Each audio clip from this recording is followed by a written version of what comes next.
75માં પ્રજાસત્તાક પર્વ નિમિત્તે ગાંધીનગરના ગુજરાત રાજ્ય નાગરિક પુરવઠા નિગમ સંકુલ ખાતે અગ્ર સચિવ શ્રી આર.સી. મીણા આઈએએસના વરદ હસ્તે ધ્વજવંદન કરીને ઉજવણી કરવામાં આવી।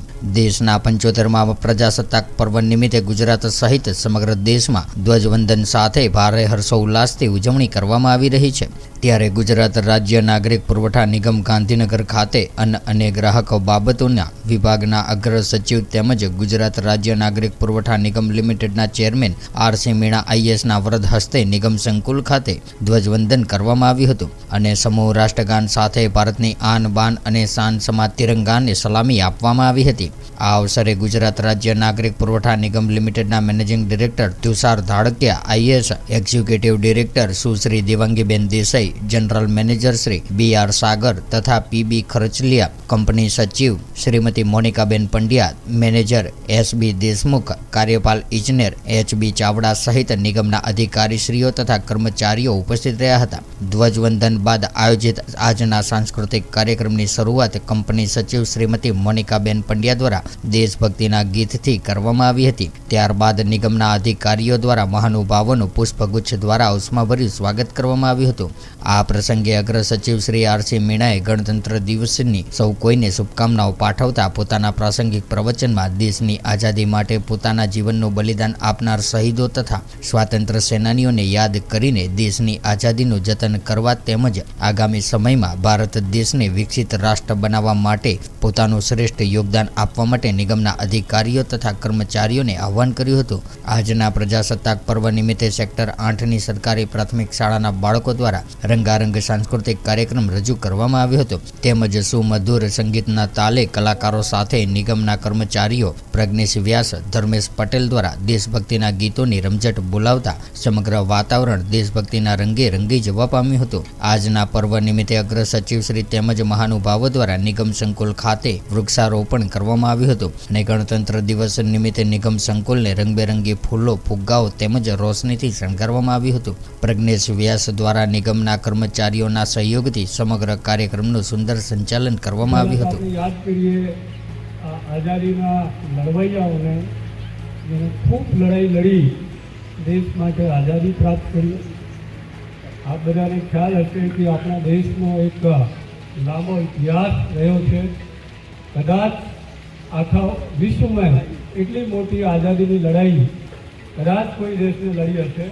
આજે નવી પેઢીને કદાચ આ બાબતનો ખ્યાલ નથી કે દેશને આઝાદી ક્યારે મળી, કેવી રીતે મળી।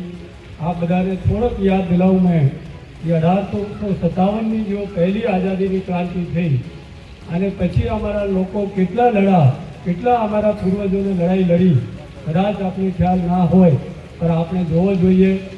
એક એવી શક્તિ જેનો જ્યારે સૂર્ય અસ્ત થતો નથી, આ શક્તિ સામે અમારા લોકો લડ્યા। ભૂખા પ્યાસા અને જંગલોમાં કે ગામમાં બધી કોઈ પણ રીતે બધા એકઠા થઈ આ દેશને આઝાદી દિલાઈ અને આઝાદીની ચળવળમાં જો પાર્ટિસિપેટ બધા લોકોને કરો એ ખરેખર આપણે યાદ રાખવી જોઈએ। આજની જો પેઢી છે એ વસ્તુ આને ભૂલવી ના જોઈએ કે અમે કઈ રીતે આઝાદી મળી છે। આપણે 1905ની વાત કરીએ, 1919ની વાત કરીએ, 1930ની વાત કરીએ, આ સવિનય અવિજ્ઞા આંદોલન હોય, ગાંધીજીનો નમકનો દાઢી પૂછ હોય, યા ભારત છોડો આંદોલન હોય, યા ડાયરેક્ટ એક્શનની વાત હોય, એ ઘણી બધી વસ્તુઓને લઈને દેશને જો આઝાદી મળી, આનો આપણે આઝાદીના જો લડવૈયાઓ હતા જો આજે આપણે વચ્ચે નથી, એ લોકોની જો મહેનત હતી, જો આ લોકોની સંઘર્ષ હતો, એનો પ્રતિફળ આપણો દેશ આઝાદ થયો અને આપણે આઝાદ છે, એક સ્વતંત્ર ભારત છે અને વિશ્વમાં સૌથી ઉપર છે। આને માટે આપણે આઝાદીના જો લડવૈયાઓ છે એ બધાને સૌથી પહેલાં આપણે યાદ કરીએ અને નમન કરીએ અને આના આશીર્વાદો લઈએ કે આ દેશને માટે જો ફાળો આ લોકોનો રહ્યો છે એ ખરેખર અતુલ્ય છે અને આપણે માટે એ એટલો મોટો ફાળો છે કે આપણે આને ભૂલી ના શકીએ। બીજી વસ્તુ, આપણો દેશ જ્યારે આઝાદ થયો ત્યારે આપણે એમ નક્કી કરો કે અમે એક રિપબ્લિક, ડેમોક્રેટિક અને રિપબ્લિક કન્ટ્રી થશે। એટલે આનો મતલબ એમ થયો કે આજે પ્રજાસત્તાક દિવસ છે એટલે પ્રજાસત્તાક દિવસનો તાત્પર્ય એવો થયો કે અમે લોકો અમારા દેશમાં જો હેડ ઓફ સ્ટેટ છે એ ઇલેક્ટેડ છે આનો મતલબ આ થયો કે અમારા દેશ કોઈ રાજા મહારાજાનો દેશ નહીં છે. આજે અમારા દેશના જો રાષ્ટ્રપતિ છે એ ઇલેક્ટેડ છે.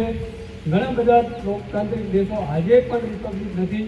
ચાહે અમે ઇંગ્લેન્ડની વાત કરીએ કે બીજા કન્ટ્રીનો વાત કરીએ, આ લોકો લોકતાંત્રિક હોઈ શકે પરંતુ રિપબ્લિક નથી. પરંતુ આપણો દેશ એક રિપબ્લિક દેશ છે અને આના હેડ જો છે આપણા લોકો આને ઇલેક્ટ કરે છે, આપણી જનતા આને ઇલેક્ટ કરે છે. એટલે આપણે આ નહીં ભૂલવો જોઈએ કે ભાઈ આપણા જો સંવિધાનના ઘડવૈયાઓ હતા એ વસ્તુને સારી રીતે જાણતા હતા. ભાઈ આપણે જો આઝાદી મળી એ ખૂબ સંઘર્ષથી અને એક એવી પેઢીને પ્રાપ્ત કરી કે જો નહીં ચાહતી કે ભાઈ ભવિષ્યમાં એવો બને કે ભાઈ કોઈ પણ આ સત્તાનો દુરુપયોગ કરે. એટલે એ પ્રસંગમાં આપણે જ્યારે દેશ આઝાદ થયો તો આપણા સંવિધાનનો અમલ 26 જાન્યુઆરી 1950ના દિવસે કરવામાં આવ્યો હતો અને આ દિવસને આપણે રિપબ્લિક ડે એટલે પ્રજાતાંત્રિક દિવસ. એટલે આનો તાત્પર્ય એ છે કે અમે એક રિપબ્લિક કન્ટ્રી છે કે અમારા દેશના જો હેડ ઓફ સ્ટેટ છે એ ઇલેક્ટેડ છે અને અમે એટલે માટે કહે છે કે જનતા સર્વોચ્ચ છે. એટલે એ વસ્તુ આપણે યાદ રાખવી જોઈએ. तो व्हाट्सएप, ट्विटर, फेसबुक, इंस्टा जहाँ भी आपका अकाउंट है, इसे शेयर बटन के द्वारा वहाँ पर शेयर करें